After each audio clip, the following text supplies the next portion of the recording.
ચાલો ધોરણ 11 chapter 14 lecture number 13 ઘણા સમયથી થિયરીઓ જોઈએ છીએ તો આજે એવું વિચાર્યું કે થોડાક દાખલા જોઈ લઈએ. બરાબર,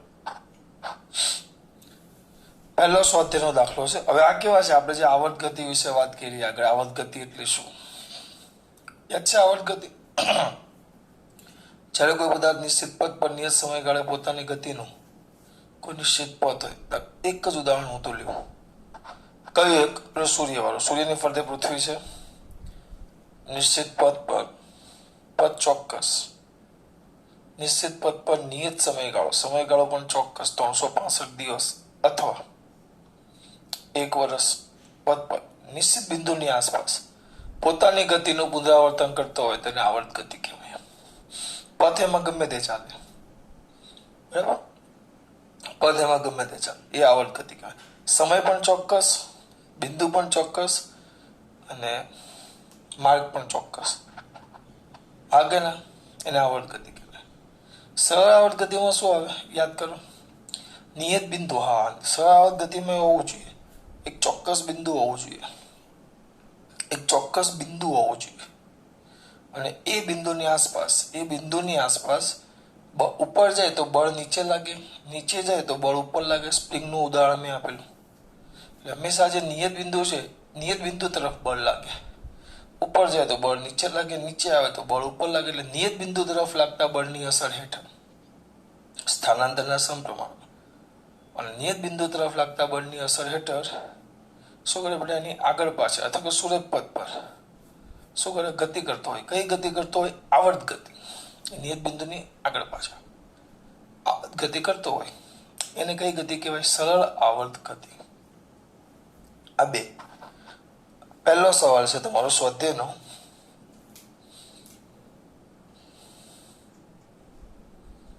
સ્વાધ્યાયનો 14.1 પહેલો. થિયરિકલ નાના પહેલા હું બધા ચલાવી લેવા તમને આજે. સ્વાધ્યાયનો કયો બધા? 14.1. હાથમાં લઈ લઉં છું. શું આપ્યું છે જોજો. એક તરવૈયો એક નદીના એક કિનારેથી બીજા કિનારે અને ત્યાંથી પરત સફર પૂર્ણ કરે. ચલો તો પહેલા ખાલી આ આવર્ત ગતિ છે કે ને એમ કીધું છે. તરવૈયો છે. કોણ છે બેટા? તરવૈયો. પહેલું, નદીના બે કાંઠા છે. This is the river bank. હવે તરવૈયો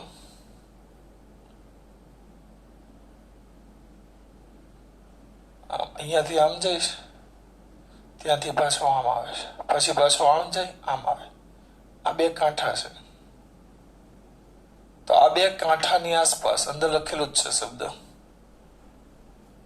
આ જે બે કાંઠા છે તો શબ્દ શું કીધું છે? એક તરવૈયો એક નદીના એક કિનારેથી બીજા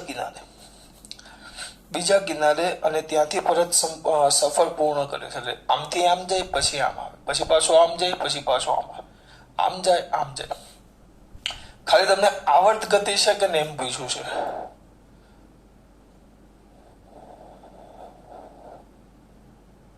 તમને એમ પૂછ્યું છે કે આ જે ઉદાહરણ તમને બધા આપશે એ આવર્ત ગતિ છે કે નહીં, તમારે એ કહેવાનું. તો આવર્ત ગતિ છે. પહેલું એ આવર્ત ગતિ છે.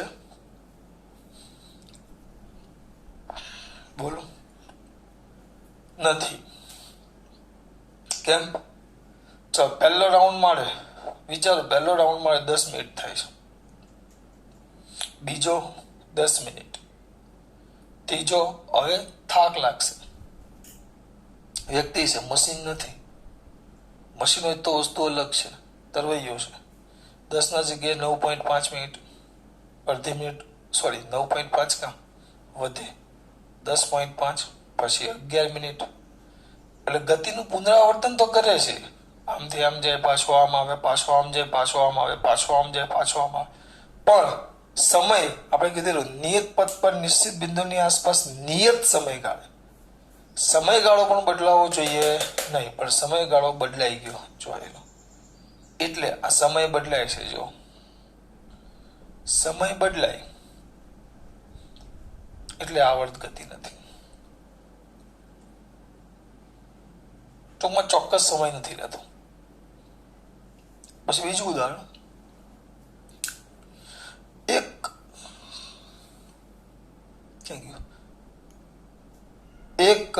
મુક્ત રીતે લટકાવેલ ગજિયા ચુંબકને તેની NS દિશામાંથી સ્થાનાંતર આપી અને મુક્ત કરવામાં આવે તો, ફરી પાછું, એક મુક્ત રીતે લટકાવેલ ગજિયા ચુંબકને તેની NS દિશામાંથી સ્થાનાંતર આપી અને મુક્ત કરવામાં આવે તો શું આવે? NS દિશામાંથી સ્થાનાંતર આપો.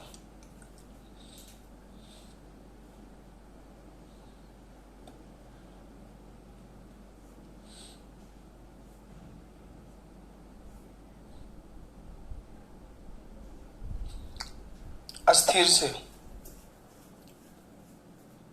બરાબર. અત્યારે આ ઉત્તર દક્ષિણ દિશામાં છે, આ એન ઉત્તર દિશામાં હોય અને આ દક્ષિણ દિશામાં હોય, બરાબર. ધ્યાન આપજો ખાસ. આ ઉત્તર દક્ષિણ દિશામાં છે, બરાબર.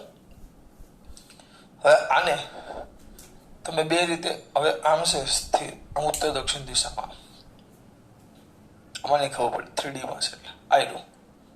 વિચારો કે ઉત્તર દક્ષિણ દિશામાં સ્થિર છે. હવે આને હું આમ સહેજ ઊંધો ગોઠવી નાખું, ઉત્તર દક્ષિણ દિશાની જગ્યાએ દક્ષિણ ઉત્તર દિશામાં બધું મૂકી દઉં તો આ પાછું પોતાના મૂળ સ્થાને આવવા માટે આમ ફર્યા કર્યા, પછી આ પોતાની ગતિ ચાલુ રાખે, એક આવે અને કામ ઉત્તર દક્ષિણ દિશામાંથી સહેજ ચલિત કરીને મૂકી દેવામાં આવે, તેના દોલનો ચાલુ રાખે પોતાના મૂળ સ્થાનની આજુબાજુ. ચુંબકની વાત કરું છું. એટલે એ શું કરશે? મૂળ સ્થાન આસપાસ, એનું જે મૂળ સ્થાન છે, મૂળ સ્થાન આસપાસ શું કર્યા કરે? દોલનો. મૂળ સ્થાનની આસપાસ શું કરે બેટા? દોલનો કરે મૂળ સ્થાનની આસપાસ. અને આ મૂળ સ્થાનની આસપાસ દોલનો કરે અને આ પોતાની ગતિનું શું કર્યા કરે? પુનરાવર્તન. એટલે આને આપણે સરળ આવર્ત ગતિ કહી શકાય. પછી ત્રીજું આપ્યું છે. ત્રીજું, તેના દ્રવ્યમાન કેન્દ્રને અનુલક્ષીને ચાક ગતિ કરતો હાઇડ્રોજન પરમાણુ. હાઇડ્રોજન પરમાણુ, હાઇડ્રોજન એટલે H લ્યો, અત્યારે ખાલી H જ લ્યો છું, મને ખબર છે તમે H પરમાણુ કીધો છે, અણુ એટલે H2, હાઇડ્રોજન લે તો વચ્ચે આ ન્યુક્લિયસ આવે. દ્રવ્યમાન કેન્દ્ર શબ્દ વાપરો છે. અમુક છોકરા એમ કહેશે સર દ્રવ્યમાન કેન્દ્ર 7મું ચેપ્ટરમાં આવે, પણ દ્રવ્યમાન કેન્દ્ર એટલે નામ જ છે દ્રવ્યમાન કેન્દ્ર. દ્રવ્યમાન કેન્દ્ર એવું કેન્દ્ર કે એવું બિંદુ કે આપણને ચાલુ કર્યું છે ને મેં, હા, એવું બિંદુ કે આપણને એવું લાગે કે બધું જ દળ અહીંયા હોય. ટૂંકમાં પરમાણુમાં એક જ જગ્યા એવી છે જેને આપણે ન્યુક્લિયસ કહીએ છીએ. એની ફરતે વર્તુળાકાર માર્ગે ગતિ કરતો ઇલેક્ટ્રોન. તો પેલા જેવું થઈ ગયું સૂર્યની ફરતે, હા, ઇલેક્ટ્રોનના ચોક્કસ માર્ગે ચોક્કસ સમયગાળામાં આ ન્યુક્લિયસની ફરતે પોતાની ગતિનું પુનરાવર્તન કરતો જાય છે. આ ઇલેક્ટ્રોન ન્યુક્લિયસની ફરતે, દ્રવ્યમાન કેન્દ્રની ફરતે પોતાની ગતિનું પુનરાવર્તન સતત ચાલુ રાખે, સતત ચાલુ રાખે. ધ્યાન રાખજો. કોની વાત કરું છું? હાઇડ્રોજનમાં. એટલે આ નિશ્ચિત પથ પર નિયત સમયગાળે નિશ્ચિત બિંદુની આસપાસ પોતાની ગતિનું પુનરાવર્તન કરે તો આ પણ સરળ આવર્ત ગતિ કહેવાય. પણ સરળ આવર્ત ગતિમાં બળ લાગવું જોઈએ, બળ. સોરી, સરળ આવર્ત ગતિ નો કહેવાય, આવર્ત ગતિ કહેવાય.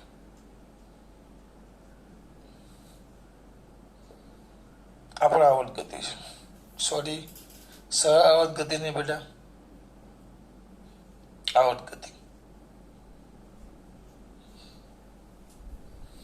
સરળ ગતિના આવર્ત ગતિ આપણે સ્ટાર્ટિંગમાં જ વાત કરેલી, યાદ કરો. સરળ ગતિમાં બળ સતત લગાવવું પડે, સોરી, આવર્ત ગતિમાં. સરળ ગતિમાં સતત લગાવવું પડતું નથી. અને બળનું લક્ષણ સ્થાનાંતરના સમપ્રમાણમાં અને નિયત બિંદુ તરફ. આ ધ્યાન રાખવાનું. સરળ ગતિ માટે કમ્પલસરી નિયમ છે, એ યાદ જ રહેવું જોઈએ. સરળ ગતિ માટે ટૂંકમાં આ ભૂલાવું ન જોઈએ. F ચલે છે -x, આવું બળ હોય તો એ ગતિને તમે સરળ આવર્ત ગતિ કહી શકો. આ બળ હોય તો, આ બળ અગત્યનું છે.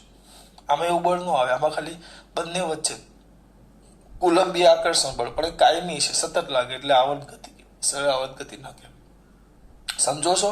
આ ખાસ હોવું જોઈએ. પછી ચોથું,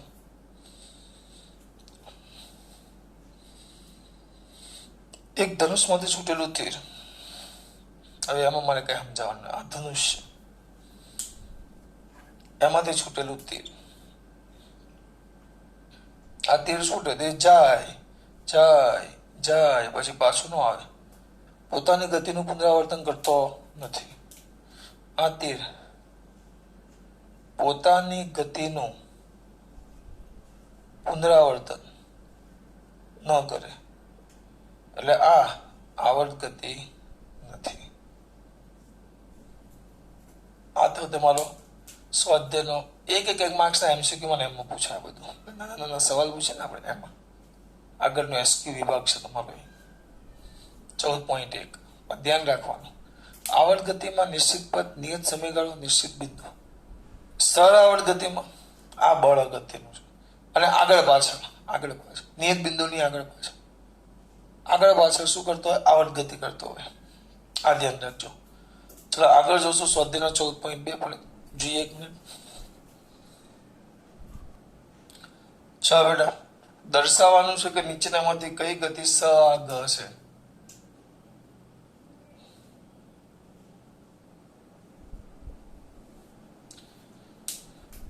નીચેનામાંથી કઈ ગતિ સ આ ગ છે, એટલે કે સરળ આવર્ત ગતિ છે નીચેનામાંથી, એવું તમારે દર્શાવવાનું છે.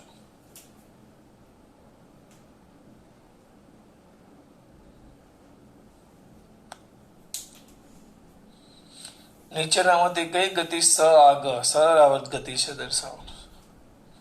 બરાબર, ધ્યાન આવજો મારા દીકરા. તો કરશું શું?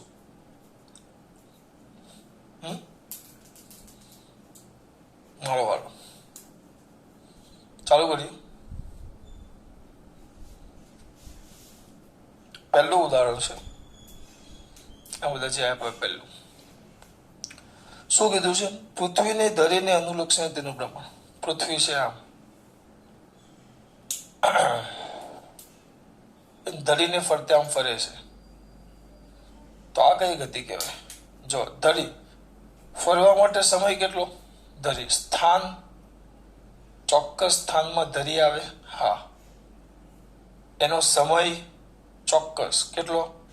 24 કલાક. બરાબર.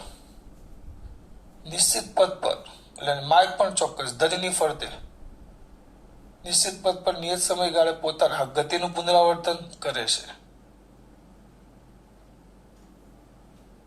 બરાબર. એટલે આ ધરી ચોક્કસ, 24 કલાક ચોક્કસ પુનરાવર્તન કરે, તો આ બધા લક્ષણો તો કઈ ગતિના છે? આવર્ત ગતિના છે. એટલે આ તમારી આવર્ત ગતિ છે. સરળ આવર્ત ગતિ એટલે મેં તમને બે વસ્તુ કીધેલું. સરળ આવર્ત ગતિ માટે જો if you want to the સરળ આવર્ત ગતિ, તો બે વસ્તુ ક્લિયર હોવું જોઈએ. પહેલા તો બળ એવું હોવું જોઈએ, F ચલે છે -x, F ચલે છે -x, અને નિયત બિંદુની આ પહેલી શરત એની. અને સેકન્ડ શરત, જે નિયત બિંદુ હોય એની આગળ પાછળ ગતિ થવી જોઈએ, આગળ પાછળ.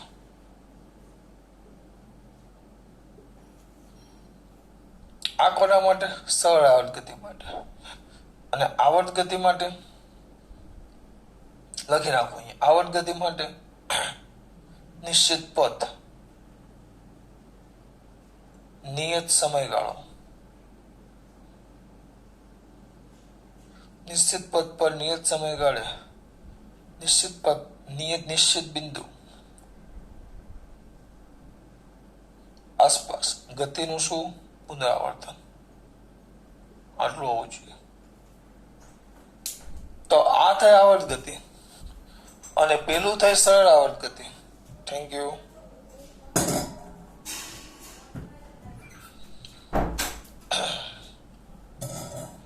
આ જે થાય આવર્ત ગતિ થાય. આ બે મુદ્દા યાદ રાખવાના. This is the very most IMP મુદ્દા. મુદ્દા ટોપિક્સ. આ MCQ માટે. અને આ તો જી અને નીટમાં પણ કામ આવશે.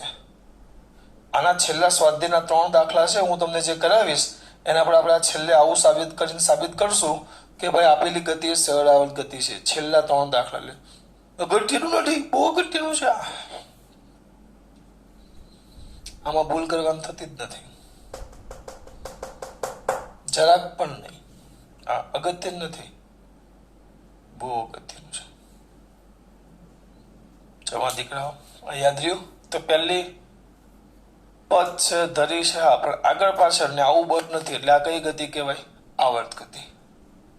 હા, આવર્ત ગતિ, સરળ આવર્ત ગતિ નહીં. પછી બીજી છે,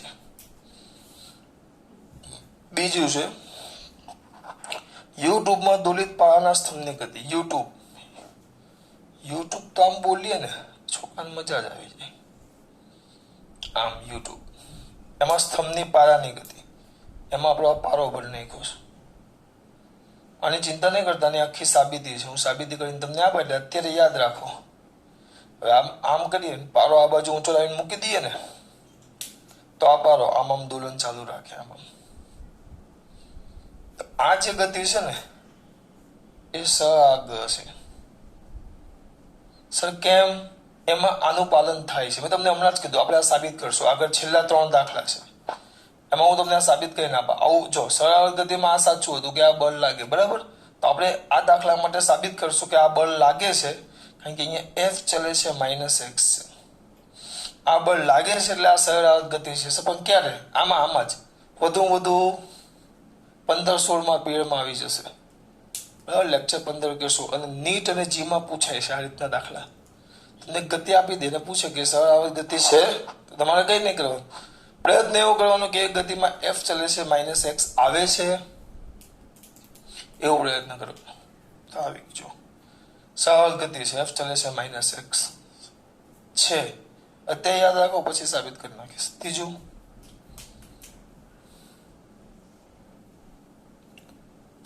શું છે?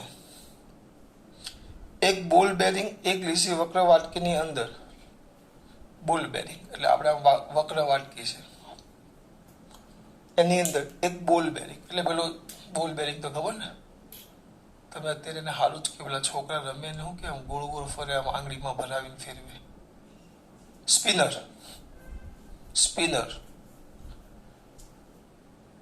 હું કઈ બોલું ખબર પડે? આમ આંગળીમાં ફેરવીને પછી આમ ફેરવે, સ્પિનર. તો વચ્ચે બોલ બેરિંગ આવે.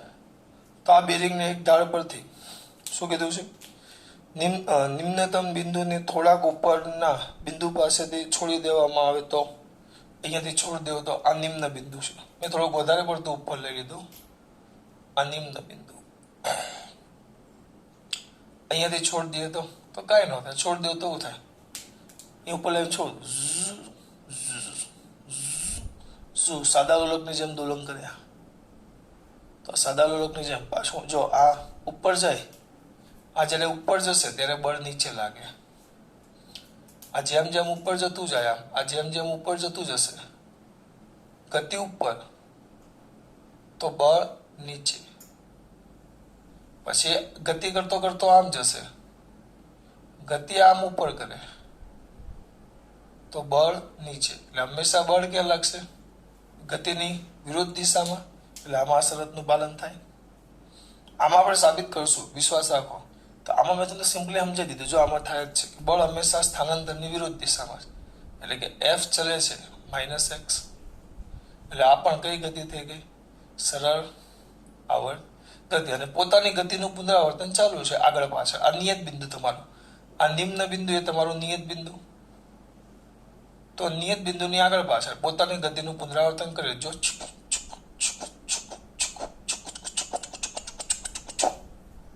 કરે નિયત બિંદુ આગળ પુનરાવર્તન કરે, અને બળ કયું છે? F ચલે છે -x. એટલે આ બે શરતનું પાલન થઈ ગયું. એટલે આ પણ કઈ ગતિ છે? આપણી સરળ આવર્ત ગતિ. આમાં હું તમને ડાયરેક્ટ ન સમજાવી શકું, આને મૂકો તો પણ આ પણ પુનરાવર્તન કરશે, પણ આ બળ કેવી રીતે લાગે? આમાં તો તમને દેખાય, હા સર આમ ઉપર જાય તો બળ નીચે લાગે. તમે પોતે આવી રીતે ઢાળવાળો ભાગ દોડતા ઢાળમાંથી આમાં આવો, તમે ઉપર જાઓ તો બળ તમને ક્યાં લાગતું હોય? નીચે. એ તો અનુભવ કરી શકો, પણ આમાં આપણે સાબિત કરવું પડશે. પછી કરશું આપણે આગળ. સ્વાધ્યાયનો દાખલો છે 17-18 એવું કંઈક છે. 1 મિનિટ ઉભા જોઈને કહી દઉં એટલે તમને એમ શાંતિ થાય. બરાબરના યુટ્યુબ સ્વાધ્યાયનો 14.19 આવશે દાખલો. સ્વાધ્યાયનો 14.19 છે ત્યારે આપણે જોશું. ચોથો, તેની સંતુલન સ્થિતિને અનુલક્ષીને બહુપરમાણુ અણુના સામાન્ય કંપનો. બહુપરમાણુ અણુ આ એક અણુ છે, એના કંપન એટલે પોતાના સ્થાનની આજુબાજુ આમ દોલન કરે. આ કંપનો પણ આપણે ભણી ગયા. અહીંયા એક વસ્તુ હતું, જો બેન વસ્તુ આવર્ત ગતિ હોય ને એમાં સતત બળ લગાવવું પડે. સતત બળ લગાવવું પડે. અને આમાં બળ આ રીતે લાગે, સતત નો આવે, અમુક સમયે લાગે. હવે આ દોલન કરે છે, બરાબર, આ દોલન કરે. હા, તો આ પોતાના સ્થાનની આજુબાજુ શું કરશે બેટા? દોલન કર્યા કરે. હા કે ના? તો આ સર આ નિશ્ચિત બિંદુ હોય, આ નિશ્ચિત બિંદુ એની આસપાસ આગળ પાછળ દોલન કરે જ છે ને. નિશ્ચિત બિંદુની આસપાસ આગળ પાછળ દોલન કરે છે કે નહીં? તો દોલન કરે છે, દોલન કરે બરાબર છે. પણ આના પર કંઈક તાપમાન છે, અણુ છે, તો તાપમાન હોય, તાપમાન તાપમાન T છે, તો કયા સૂત્ર અનુસાર 3/2 kBT. 3/2 kBT અનુસાર એની પાસે ગતિ ઉર્જા હોય અને એ ગતિ ઉર્જાને કારણે સતત શું કરે? દોલન. હા, એટલે એના પર કોઈ આવું બળ નથી લાગતું. આ જે તાપમાન છે ને, તાપમાન, એ તાપમાનને કારણે પોતાના સ્થાનની આજુબાજુ દોલનો કરે છે. બરાબર? એ તાપમાન એટલે એના પર સતત બળ લાગે છે. ગતિ ઉર્જા આવે એટલે તાપમાનને કારણે સતત ગતિ ઉર્જા મળે એટલે બળ લાગે એટલે પોતાના સ્થાનની આજુબાજુ આગળ પાછળ દોલન કર્યા કરે. હા, એટલે આવર્ત ગતિ થઈ, પણ સરળ આવર્ત ગતિ નથી. કારણ કે સરળ આવર્ત ગતિ માટે કમ્પલસરી આ સાબિત થવું જ જોઈએ. કમ્પલસરી આપણી પાસે આવું બળ હોવું જોઈએ. આમાં એવું બળ નથી. આ દોલન કેમ કરે છે? તાપમાનને કારણે 3/2 kBT અનુસારની પાસે ગતિ ઉર્જા એને કારણે દોલન કરે છે. આવા બળને કારણે નહીં. જ્યારે આમાં એ બળને કારણે દોલન કરે, આમાં એ બળને કારણે દોલન કરે. એટલે બળ પણ હોવું જોઈએ અને નિયત બિંદુની આજુબાજુ પણ સતત દોલન કરવા જોઈએ આગળ પાછળ. તો એ સરળ આવર્ત ગતિ કહેવાય. આમાં એ વસ્તુ નથી એટલે સરળ આવર્ત ગતિ કહેવાશે નહીં. એટલે આ બે આવર્ત ગતિ અને આ બે સરળ આવર્ત ગતિ. હવે આલેખ આપ્યા છે સ્વાધ્યાયનો 14.3, પણ 1 મિનિટ.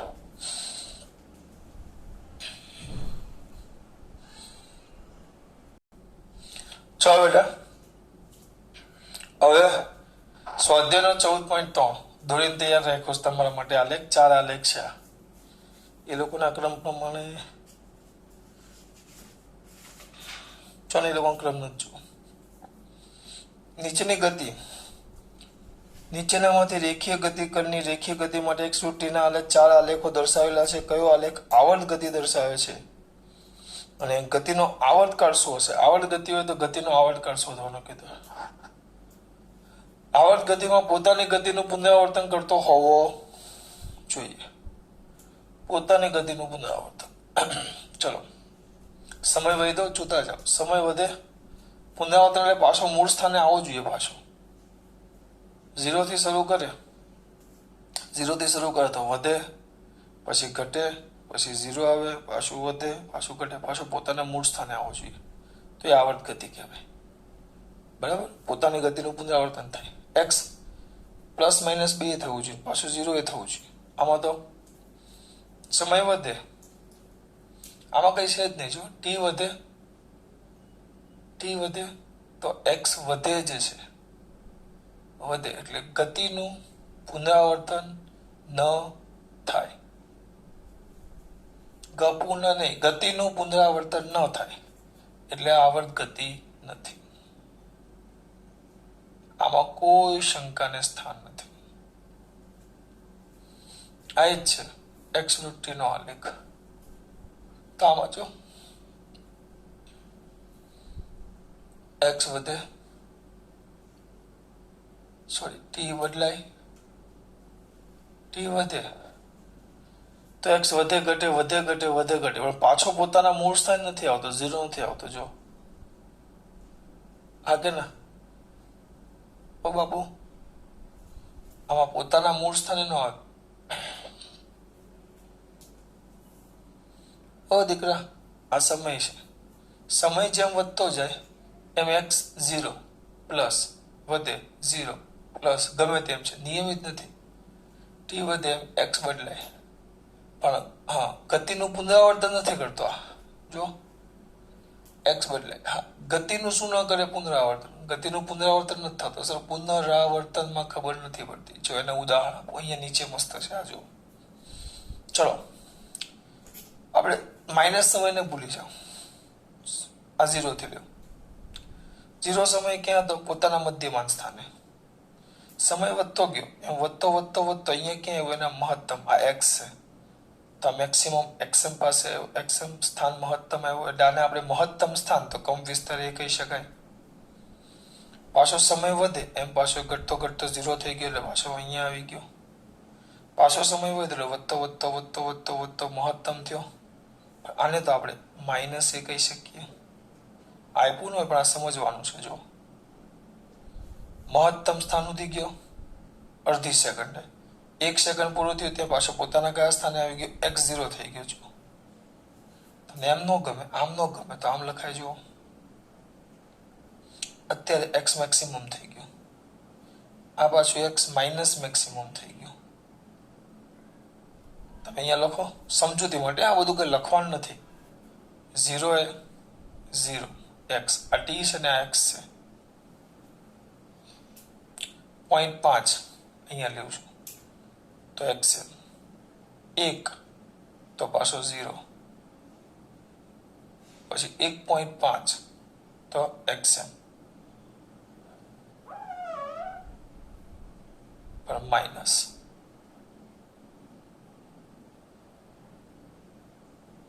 અને 2 આ માઇનસ એક્સ 2 પાછું 0. તો આ દોરો. જો તો આ તો કેવું થઈ ગયું, આ તો કેવું થઈ ગયું. જો આ તો પેલા જેવું થઈ ગયું, એક્સ એમ તો 0 મહત્તમ કમ વિસ્તાર પ્લસ એ 0 માઇનસ એ 0. તો પોતાના મધ્યમાન સ્થાનની આજુબાજુ શું કરે છે, દોલનો. અને હા દર કેટલી સેકન્ડે, પાછો 2 સેકન્ડે, એટલે આનો આવર્તકાળ કેટલો થાય, 2 સેકન્ડ. અને પોતાની ગતિનું સતત શું કરતો જાય છે, પુનરાવર્તન. જો આ જે કણ છે એ પોતાની ગતિનું સતત પુનરાવર્તન કરતો જાય છે.